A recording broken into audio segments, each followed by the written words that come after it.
Today we are here at High Country Harley-Davidson in Frederick, Colorado to compare two very special motorcycles. It's the old school previous generation Harley-Davidson Sportster and one of the new Sportster S models. These are two very different bikes that share little more than a nameplate. So in this video, we're going to see what makes the new Sportster and the old Sportster so different. And again, a huge thanks to our friends over at High Country Harley-Davidson. They've been really cool about lending us motorcycles. So if you're in the market for a bike or if you're just passing through Colorado, be sure to give these guys a visit. Now, the Sportster name goes all the way back to 1957, which is a long history. However, what's even more surprising is that the evolution engine in this previous generation Sportster goes all the way back to 1986 in this particular bike. And this particular model is an 883, but you could also have it up to a 1200, which had a power output around about 60 horsepower and 73 pound-feet of torque. It's of course an air-cooled pushrod engine. It's very simple, very old school, but these are fantastically durable engines. The previous generation Sportster is undoubtedly an iconic motorcycle. However, around about 2 years ago, Harley-Davidson came out with the Sportster S, and it is a radical departure from what the Sportster has been since really it came out. The Revolution Max engine here debuted on the Harley-Davidson Pan America adventure bike, where it had a wild output of 150 horsepower, and here in the Sportster S, it has an output of 121 horsepower from this 1252cc V-twin. And while this output is lower, it is still an incredibly impressive engine, especially coming from Harley-Davidson, because it's dual overhead cam, it has variable valve timing, and it's of course liquid cooled. This bike's more modern and sophisticated design also means it's got 94 pound-feet of torque, and it tips the scales at 502 pounds, which is still heavy, but a lot lighter than the previous generation. Up front, you have 43mm inverted forks that are adjustable, as well as a monoshock in the rear that is also adjustable. The Sportster S also made a huge leap forward when it comes to tech. This bike has cornering ABS and traction control, and even wheelie control, and all of your instruments are here in this 4-inch color TFT that is really, really sharp to look at. And you navigate it using some of the controls on the handlebars here. You can see a lot of buttons here on the handlebars, everything from cruise control to heated grips, but these are some of your primary controls for this screen. And you can go through and use navigation, you can control your music, you can look at diagnostics for the motorcycle, things like tire pressure, coolant temperature, battery voltage, and you can go through the settings on this bike, and you can even customize your different riding modes. While the previous generation Sportster had been around for a really, really long time, they still made some updates to it over the years. So this particular bike has a proximity key, which means I just leave that in my pocket, throw a leg over it, and stepping on this bike, you see one of the main reasons that this has been such a popular starter motorcycle for so many people.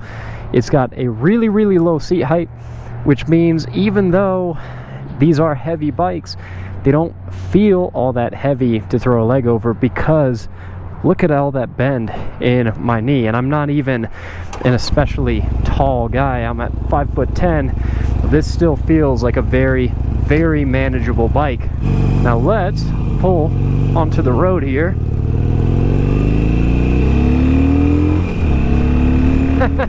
Yeah, so like I mentioned, this is a Sportster 883, so you got to keep in mind that this is not a fast motorcycle. So the Sportster 1200 outgoing was, like I said, about 60 horsepower and 73 pound-feet of torque. So even that was not an especially powerful bike, but this 883 is even more mild.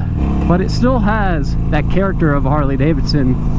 And again, I mean, these bikes did change progressively over the years, not in any massive way, but enough to feel different. I rode here on my 2006 Harley-Davidson Sportster, which is a carbureted Sportster 1200, and all of the switch gear and the way that this Evolution motor acts on this bike feels very, very different. And this actually feels a lot more modern than my Sportster. My Sportster, even being a 2006, it's not that old.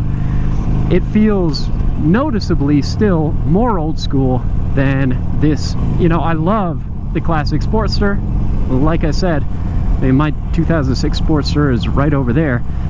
But what I'm most excited about in this video is my first opportunity to throw a leg over the Sportster S, because it's a bike that I've kind of been drooling over for a long time, and I've just never had the opportunity to actually get out and ride. So now's the time.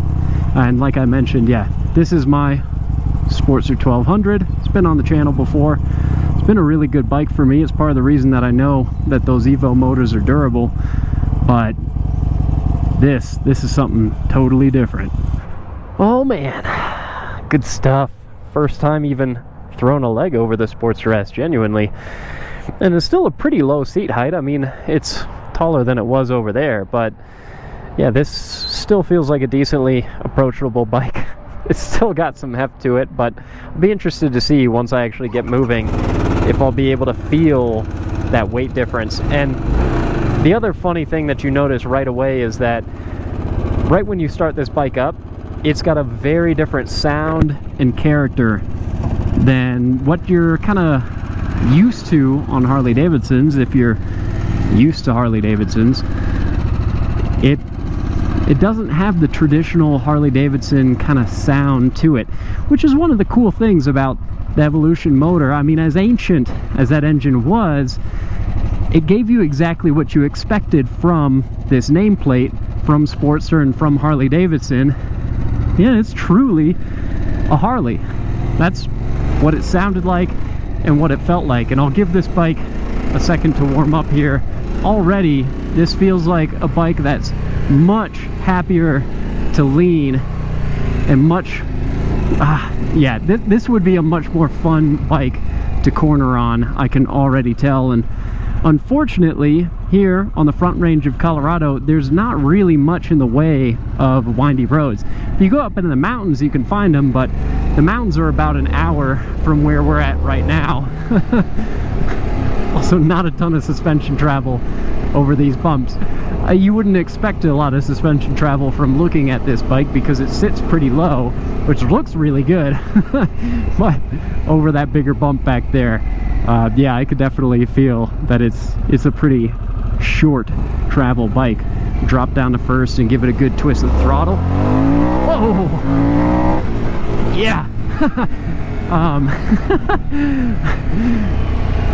This is yeah, this is not a slow motorcycle, and I don't even care if you're coming from the sport bike world. I might have to pull onto a bigger section of road just so I can open up the taps a little bit more, which I did not need to do on the old Sportster, but I think I'm gonna have to do on this guy. All right, now we've actually got a solid straightaway, so let's feel the top end.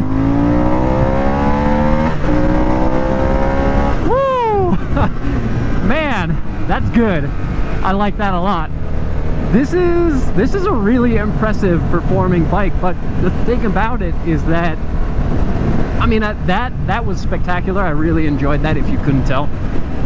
But it doesn't feel like a Harley-Davidson, and that's impressive in that they've engineered a motorcycle that's so different from the majority of what they've done. In some ways, this almost feels more like a V-Rod successor than a Sportster successor, but I still love the fact that Harley-Davidson has gone out and done something that's typically out of their wheelhouse.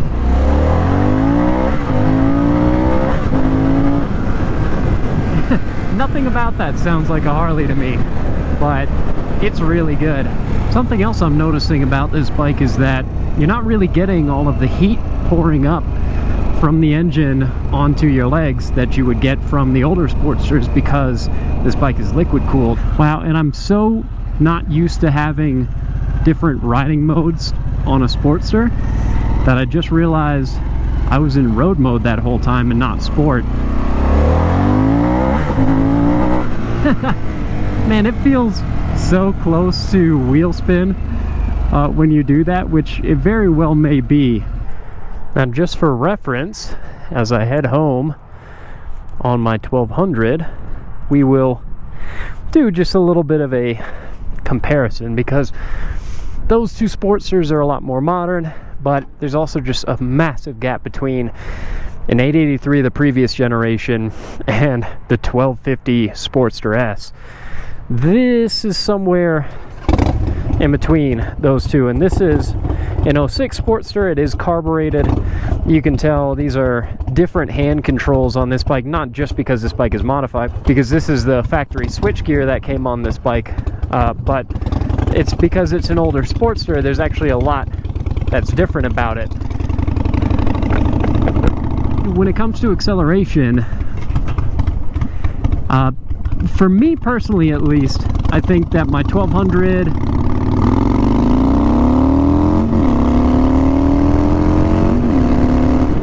is kind of a nice middle ground. It's not slow, it's roundabout as quick as an MT-07, and that might upset some MT-07 riders, but one of my really good riding buddies has an MT-07, and he's got a little bit more top end than I do, and with the fact that that bike is a little bit lighter, I would say with one person the MT-07 is probably just a little bit quicker accelerating, but if you get a second person on the bikes, then this is just a little bit quicker.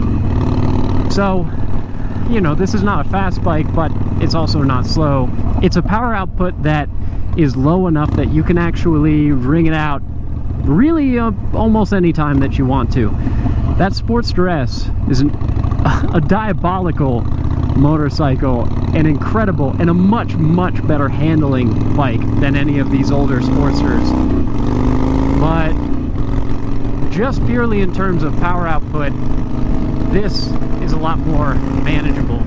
Now, there is, of the new Sportster, also the Nightster version of it, which is a 975cc version of the new engine, 90 horsepower instead of 121, so much more manageable. It's a little bit lighter, and it's a lot less expensive too. So that Sportster S was $16,400, and the Sportster Nightster is $13,500. So it's still a pricey bike, but it loses the crazy adjustable inverted forks, and the monoshock is swapped out for dual shocks. So it's different bodywork, different suspension, not as much tech, not as much power. You want a much more serious piece of kit. That Sportster S is a lot of bike. People were complaining when it didn't have the 150 horsepower that the Pan Am had, and go throw a leg over that bike, even if you're not in sport mode.